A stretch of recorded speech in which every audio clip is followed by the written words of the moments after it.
Welcome to the Plant-Centered and Thriving podcast. I'm your host, Ashley Kitchens. Welcome back to another episode. I'm Ashley and I'm here with Katie. Hi. And we are going to talk about 9 different ways that you can survive the holidays, because the holidays are coming up.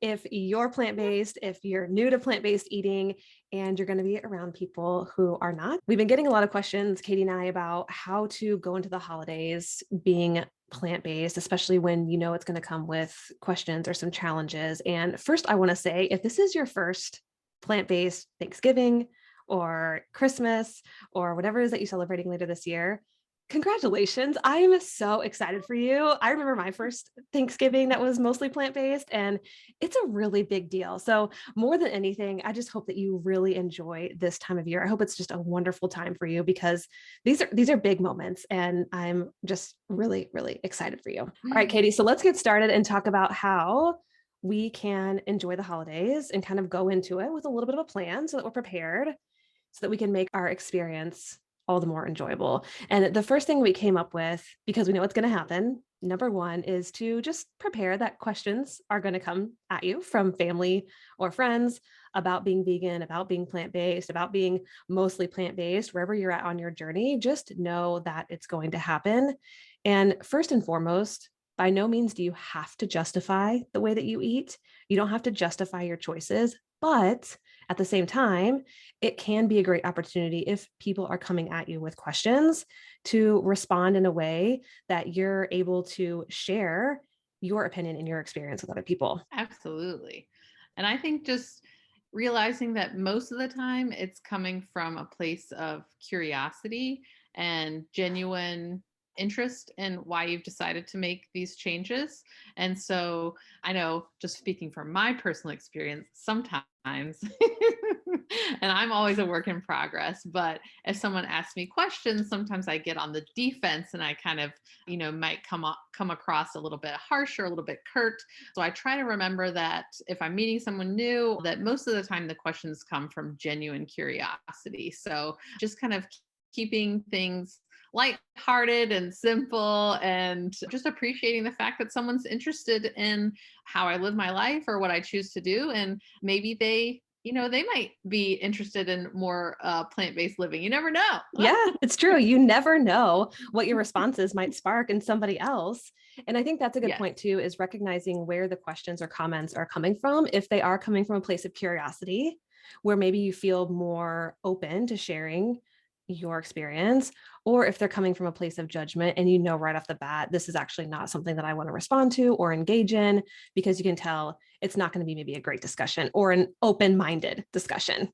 Yes. Yeah. So good point there. Absolutely. Number 2 is bring a dish, or maybe even several dishes, that everyone can enjoy. So most people, most hosts, if you're going over to someone's house for Thanksgiving or Christmas or wherever you're going, most people are happy to have that additional food, and they'll actually be relieved that they don't have to worry maybe about providing something that's plant-based for you or trying to meet your parameters. So sometimes it can actually be a relief to the host or the head chef. I've definitely played host before. Any additional help is always welcome, especially if you have any kind of special dietary restrictions. One thing off of my plate as the host, I find very helpful. And think of it like an opportunity to not only make sure you have something to eat at the party, but to really showcase, plant-based cuisine. And there's a million recipes to kind of veganize, the traditional holiday dishes. So there's so many more options out there than there used to be of, having stuff pre-made. So even kind of traditional restaurants that maybe aren't specifically plant-based are really trying to cater to, the plant-based community, which we appreciate so much. So you might have to do a little bit of digging, but again, if you're pressed for time, that's a great way to show off as something that's professionally made, that we can put our best foot forward and be like, this is how delicious plant-based cooking can be. I didn't make it, but it's still delicious. Yep. There is no shame in that game of bringing something from No. somebody else. Plus, it takes a load off your plate. Yes. Yeah, I like that. And kind of along those lines, number 3, which is offer to help the host, is just another great way to help lighten their load a little bit. So whether you are bringing a plant-based dish or something that somebody else made from like a restaurant or grocery store, maybe even offer to come over a little bit early, maybe bring some plant-based ingredients that you can make. They might be really open to like, oh yeah, like I would love for you to help me create this dish, maybe in a plant-based way so that more people can eat it. When I'm a host, I'm usually frazzled. So any help I would always welcome. So don't be afraid to ask. You might be like, especially if it's maybe you're going to your partner's family for Thanksgiving or for the holidays, and maybe you don't know them as well. Take that as an opportunity to, extend that help and get in good with the family. Yes. Yeah, absolutely. And I know too, like, especially with a few of my first Thanksgivings and just holiday dinners in general, it was a little overwhelming or it felt daunting to ask whether it was my mother-in-law or somebody else to, hey, just so you know, like I'm eating more plant-based now. But it was helpful too to have that conversation more one-on-one. That way I could really help them understand where I was coming from, why I was on this journey. And that allowed them, I feel like, I'm not really sure if this is accurate, but I think it is. I feel like it allowed them or made them want to either have plant-based dishes brought into their home or even make their own plant-based dishes that they were excited to create for me. So I think being open, especially when it's one-on-one and it's a space that feels available for you to share, can be really helpful and go a long way. Yeah, I think that's a great point, is to having that conversation before the day of, when they're not already stressed about a million different things, that you give them ample time to kind of digest. And like Ashley said, if it's a host that really loves to cook, they may want to showcase their cooking and cook something specifically for you, but you have to ask and kind of probe around and be comfortable enough to do that. And like Ashley was saying, I think doing it ahead of time, that gives them time to prepare and really take in what you're saying, and they're in a more relaxed headspace. I think it just goes over so much better. Yes. Yep. Number four is just be excited about really any effort that people make to provide a plant-based dish. I know this is something that can go a real long way, especially when you're going over to a friend's or family's house when they made an effort to make something plant-based for you specifically. So just being incredibly grateful and thanking them for that can also, first of all, you might be invited back next year, which is great. But it can also just be really, really a kind thing to do for someone who's gone out of their way to make something that they might be unfamiliar with. Yeah, I just think that is like what the season's all about, is, showing that you care about one another. And, we can, especially if we're kind of far along in our journey, we can kind of take for granted, um, making something plant based. But if you remember from when you started, that can be really intimidating. So if they make something special for you that's all plant based, definitely show your appreciation, because that could have been really stepping outside of their box. I know with my family, I come from a Southern family, so everything is deep fried, lots of meat, lots of cheese, lots of butter. So if they go out of their way to make something specifically for me, that just means the world to me. So just make sure that you're, showing that appreciation, because that just shows that they love you. Yes, yes, it does. And along those lines, number five is to not look down on what other people are eating. Katie and I were talking about this. We're kind of talking about the golden rule in a way is, just like you don't want comments to probably be made about how you're eating or why are you plant-based, the same can be made for maybe other people who are eating meat or dairy at the dinner table. So really trying to, and we're going to talk about this a little bit more towards the end of not looking down on people and what they're eating and what their food choices are. Yeah, and I know that can be really, really hard, especially Thanksgiving for the American listeners coming up. It's so food centric, and the big turkey, it's a big presentation, and that can be really hard for a lot of plant-based people.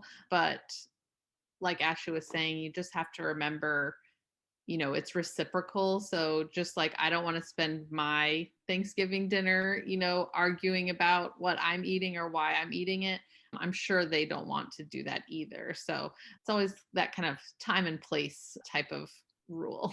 Yes, yes. Yeah, it is. And along those lines too, don't be afraid. Number 6, don't be afraid to make new traditions. Like if you truly just don't want to go over to a house where there is a turkey in the middle of a table, you don't have to. So it is totally in your power to make new traditions if that's what you want to do too. If you want to have your own Thanksgiving, which we're going to talk about that a little bit more, do it. Do whatever you feel most comfortable with and excites you. So don't be afraid to reach out to the plant-based community. A lot of people have fundraisers and put on specific, I think they call it Thanksgiving events around Thanksgiving. So you can do both, where you can honor an all plant-based Thanksgiving and celebrate those with your kind of fellow plant-based eaters, while still, attending your kind of traditional family gatherings if you want. There's a local restaurant here in Durham, North Carolina called Perazod that offers a vegan Thanksgiving that apparently I've never been to, but apparently it is incredibly popular. You have to buy tickets in Yes, advance. yes. And so you're right, reaching out to your local community, vegan Facebook group. You never know what you're going to find. I mean, there might be some options out there that you just weren't aware of. So just be open to, if you want to make a new tradition for yourself. And Yes. along those lines, number 7, and we talked about this a little bit earlier, is to celebrate the season and the people that you're around. That can go a really long way in just making it an overall more enjoyable experience. If the focus, yes, a lot of these a lot of these get-togethers are focused around food, but if you can also really focus on just the people that you're with and the season that you're celebrating, that can make it again just a much more enjoyable experience. Yeah, I think that's just a good rule of life in general. Like Yes. when I hear holidays, like that to me is just holidays equals stress. It doesn't matter because there's travel and there's more money spent and there's preparation and personalities kind of all coming together. So I think that's just a good rule of thumb for any time family is getting together, is just remember, just like Ashley's always preaching, remember the why. Why are we Yes. all getting together? Because we all love each other most of the time. Most of the time. And we want to spend time with each other, and don't sweat the small stuff. It's about, 'tis the season. It's about the people. It's about the love. Yes. Yeah. It goes a lot deeper than that, definitely. Yes. And then with that too, like we said, number 6 with make new traditions is number 8. Maybe you can host a Thanksgiving or a holiday meal, whether it's this year or next year. Maybe consider that, especially if you're hosting meat eaters, for example, and you don't have a moral objection to having meat in your house. Let them know that you're going to be providing this plant-based meal, and they're more than welcome to bring dishes that they would like to eat, or maybe that's part of their tradition, to your house. So possibly be open to hosting your own holiday meal. You can learn a lot, I think, from yourself by doing that. I Oh, remember the first time I did it. I won't say it came without any stress, but it was really, really fun to do something different, even though I love traditions and I love kind of looking forward to the same kind of comfort that traditions can provide. There's something kind of exhilarating and exciting about starting those new traditions and being kind of the one in charge about it, and the one kind of giving that experience to not only my family but like nieces and nephews, where they get to experience something new. That's just a really fun extra thing to add on to the already fun parts about kind of all getting together as a family.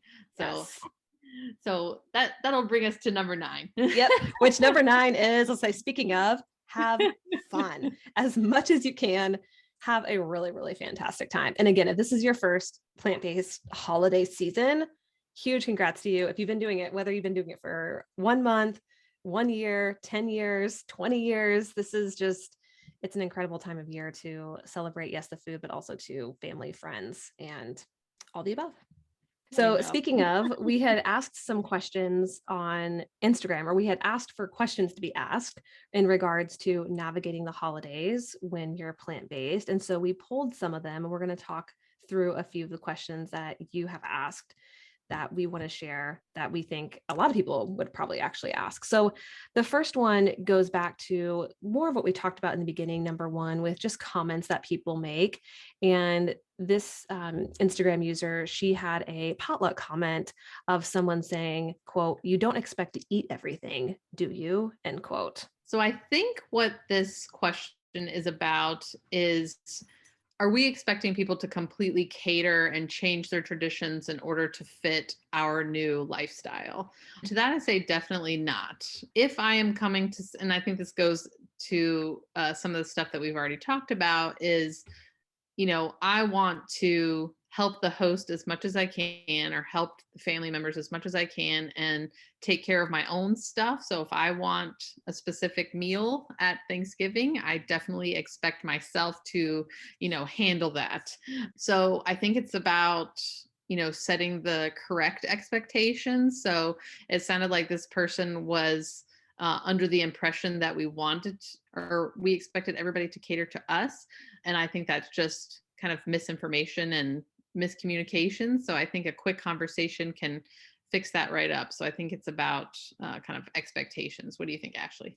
Yeah, I agree. And we'll talk a little bit more about comments from other people and how to respond to that, because you deserve the best. You deserve to be treated well. And we're going to talk about that towards the end. But part of this too, when someone says, "Oh, you don't expect to eat everything, do you?" I mean, really give yourself the power of choice. You can choose to eat anything and everything you want. By no means do you have to, but that's part of this process too. And I think with plant-based eating, especially being around events where I'm eating plant-based, or I'm in a situation where there aren't a lot of plant-based options, I hear that phrase a lot of, "Well, you can't eat that." And so I think this could be maybe even another spin on a comment like this: is really, we can eat whatever we want. We're just choosing to eat certain foods because that aligns with our values, our beliefs, our health, our allergies, whatever it is. And there is power in having a choice. So when I go to a family function, my plate looks very different than everybody else's plate. So that was something that I definitely had to kind of get used to. And that's okay. Your plate doesn't have to look like your family's plate. Yep, it sure as heck does not. And that is totally okay. We're here to tell you it is okay. Another question that came up is, quote, "How do I deal with family members who keep arguing that local meat or grass-fed meat is better than something that's, quote, exotic like tempeh or tofu," end quote. And I just think that's funny and ironic, because the beef is probably eating the soybeans that the tempeh I know. and the tofu is made out of. Yes. So it's funny that it's exotic. But regardless of the argument, I think it all comes from, you may get those questions that are already coming with a little bit of judgment. And so I think for those, it's better to just keep things simple, and to, again, it kind of goes back to that kind of time or place. Do I really want to get into the ins and outs of grass-fed beef versus tofu at Thanksgiving dinner? For me, no, not really. If you want to catch me, in a different scenario, absolutely, I'll be ready to, kind of go back and forth. But at the dinner table, I just want to enjoy everybody and see people that I haven't seen for a long time, and catch up. So for me, I think it's just about keeping it simple, saying, something as simple as like, this is what I'm choosing to eat. That's what you're choosing to eat. I respect your opinion. I appreciate your opinion. Let's agree to disagree. That's how I feel. What do you think, Ashley? Respect, I don't know. No, that's horrible. Well, I don't know. Katie and I, we laugh at this, not at the question, but like both of us have probably been asked this so many different times in various different ways. So again, it does go back to that time and place. Like, we think it's great to advocate for yourself and to give your opinion and to let your voice be heard. And then at the same time, recognizing that maybe there's time and place to have this type of argument. And this is, again, my personal opinion. It's not up to me to change people's opinions when especially when they're coming at me in maybe a judgmental way. I'm going to back away, let them be. I'm not going to respect their opinion. But it's okay to have your own. And going back to what Katie said, like, celebrating the season, celebrating the people is the best thing that you can do. And maybe people who are coming at you with these types of questions and comments around holiday meals that are supposed to be enjoyable aren't maybe people you want to surround yourself with next year. I don't know. That's completely up to you. But I think what we were talking about is just like being prepared, like kind of preparing yourself emotionally that you may come across, and having, I always feel more confident if I know what I'm going to say, or if I know what I'm going to do in a certain situation. So I think just kind of, figuring out in your head what your response is, I think will help you be more confident and more comfortable when those situations do arise. Yeah. And this is part of, if you, again, we never want you to shy away from your beliefs. And also too, if you're just like, hey, I don't want to talk about this right now. Let's save this discussion or argument for another time. You are completely allowed to voice that as well. So it is up to you whether you want to receive this type of argument or whether you want to reject the heck out of it and maybe just table it for another time. Another question came in, or actually it was more of a comment, is, quote, my family struggles to provide plant-based food. However, they consider it rude if I bring my own.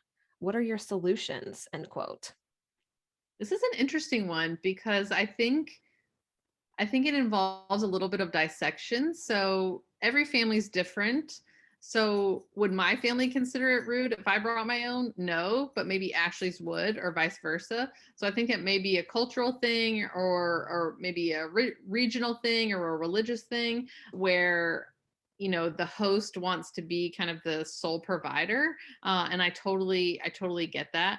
So I think it involves a little bit of digging and kind of dissection to see, number one, why they consider it rude, and if there's any way they could kind of make an exception. So you both kind of want the same goals. You want everybody to have a good time, and a good host, they want everybody to be able to be comfortable. And so if you don't have anything to eat, that would probably be an uncomfortable situation. So again, I think it's about having that conversation in the right time. So when that person is comfortable, and when it's not the day of. So see how you can kind of get around that, and see if there's something that you could provide for the meal that would enhance the meal as opposed to take away from what they're doing. Yeah, maybe having that one-on-one conversation like we talked about earlier, and you and I had talked in preparation for this podcast of maybe trying to kill them with kindness, almost like just explaining to them like, hey, look, I'm really trying to be considerate and take some things off your plate. You're welcoming me into your home, whether it's family or friends. Like, this is what I'm trying to do, and maybe even explaining this is why. Like, I feel my best when I eat this way. Eating this doesn't make me feel good, or this isn't something that I want to eat anymore, or that I am eating anymore. So maybe if it's a space again that's available, having that open conversation may go a long way in helping them understand where you're coming from. Because again, a lot of us weren't raised plant-based and we don't live in a plant-based world. And so it's hard. I remember this. It's like when you have someone coming into your house with different food preferences than you, it can be a little bit like, no, like you need to eat this way. This is what I'm providing, type of thing. But I think it can be really helpful, again, from the host perspective, to hear maybe why that is. And going back to what you said too, Katie, maybe dissecting why they think it's rude or why they're struggling to provide plant-based food for you.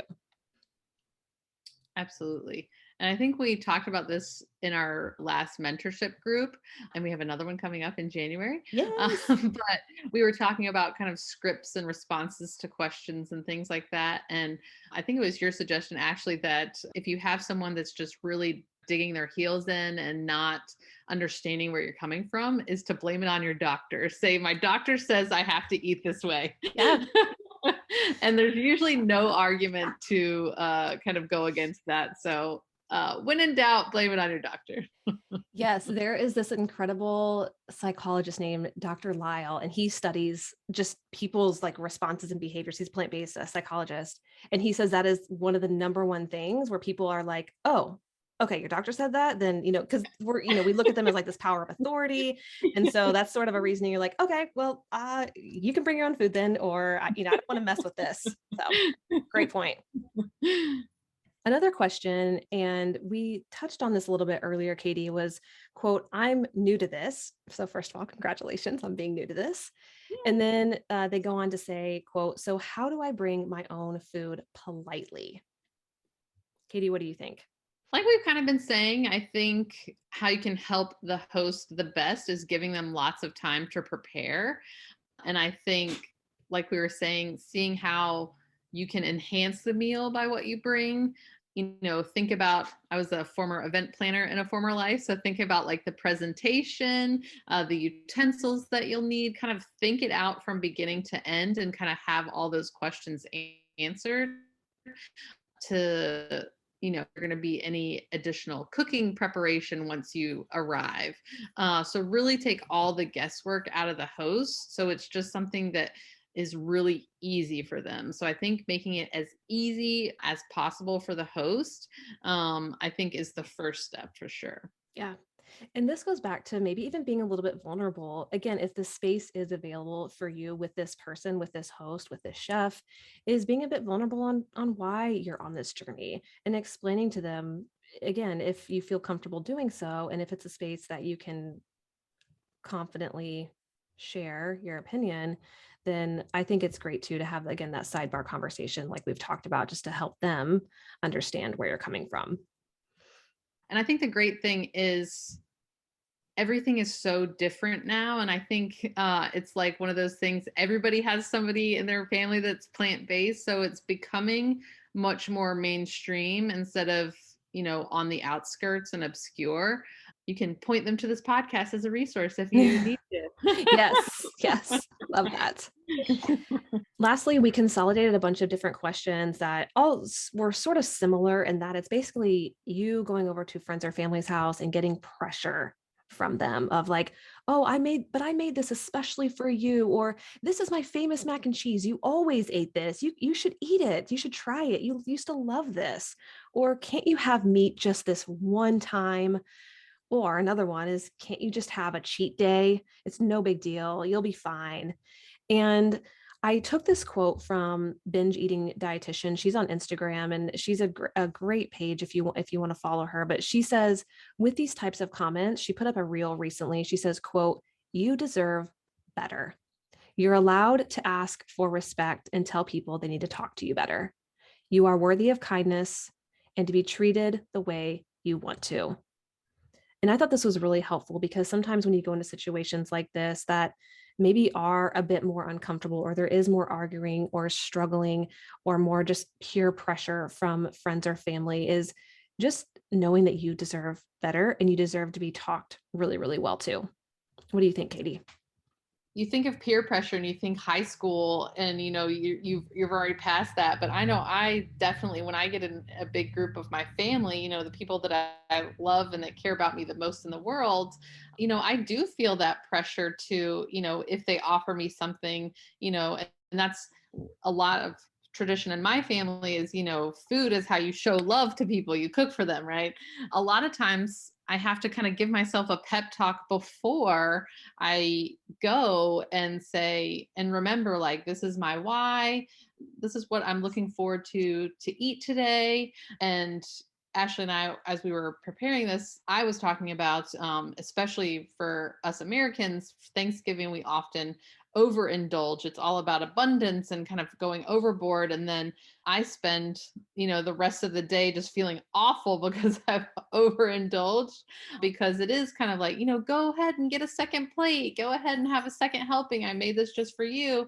And that can be really, really hard because especially during the holidays, the food's all wrapped up in kind of the warm, fuzzy, ooey gooey feeling of the day. So I find it really important, especially for me, to kind of have a pep talk with myself and remember my why. Why do I choose to eat this way? And a lot of it is linked to, I want to feel good. I don't want the food that I put into my body to make me feel physically bad. Don't be afraid to get in front of the mirror the morning of and remember your why, and have a plan. Again, have a plan, like, this is what I want to eat, this is what I'm going to say. If they say X, Y, and Z to me, I'm going to say ABC. But again, just remembering that most of the time these people love you, and if they're anything like my family, food is so interlinked with showing love that it may take them a couple years to kind of get used to things. So Yep. just like you had to get used to it, they have to have, we have to kind of give them that same allowance for an adjustment period, especially the older folks, right? Because Oh, yes. they've had a lot more years to kind of get wrapped up in their traditions, and here the youngsters come trying to shake that up. So Yes. that can feel very personal to them. So Yeah. Oh, Katie, this happened to me literally last year. I've been plant-based for almost 10 years now, and still one of my family members was insistent that I have a cheese lasagna. And I had to be very firm and advocate for myself that no, this is still after 10 years, not the way that I eat. And again, it's hard the first time, and it might be hard the second time to put your foot down and advocate for yourself in the way that you're eating. But the more that you do it, Katie and I both know this, you are going to get better at it. And like Katie said too, sometimes it's worth like either just going off into the bathroom or even giving yourself a pep talk before you go of like, I am worthy of advocating for myself. This is worth it. This is my life, and I'm going to do what I want and I feel like it's best for me. Well, in addition to that, we had so many great comments, and I really appreciate a lot of you who sent in comments, but a couple of highlights were just, and one person in particular said, make amazing vegan food to share and nobody will care. And I love how it rhymes too. Make amazing food to share, vegan food to share, and nobody will care. And that's true. Like most food nowadays, you can put that platter down in the center of the table and no one's going to even know it's vegan, or they're going to eat it and have no freaking clue there's not dairy or eggs in it, which is so fantastic because there's so many great substitutions out there these days. This comment comes from a seasoned plant-based eater, and they say, quote, this time of year can be tough, but the more you do it, the better you'll get at it, which is really sums up this entire conversation, is that you're going to find ways to continue to make it easier on the host or host Thanksgiving or a holiday meal yourself. It's going to get, in a way, quote, easier. There's always going to be things maybe thrown at you, curveballs here and there, but you yourself are going to get better at handling these situations the more that you're in them. I used to say practice makes perfect, but not anymore. It's all about just making kind of general like upwards progress. Progress is not linear, so it's not always going to go straight up, but it's we're generally kind of, the more we do it, the more confident we're going to be. The more you talk about it with your family and the more you just kind of face it and deal with it head on, and you're confident about it and you're prepared, then they're not going to have a choice but to respect that. And hopefully the judgmental questions or the kind of peer pressure will hopefully die off each year. But again, I think the best advice is to just make delicious vegan food so they have no choice but to love it. Yes, I love that. Well, we will end it there. And we just thank you so much for being here. If one of these tips was really helpful for you, or if you have a comment or a tip that I can share or repost on Instagram, tag me at Plant Centered Nutrition, and I would love to share your insights about this situation as well. Have a happy holiday season. Bye. Until next time, keep thriving.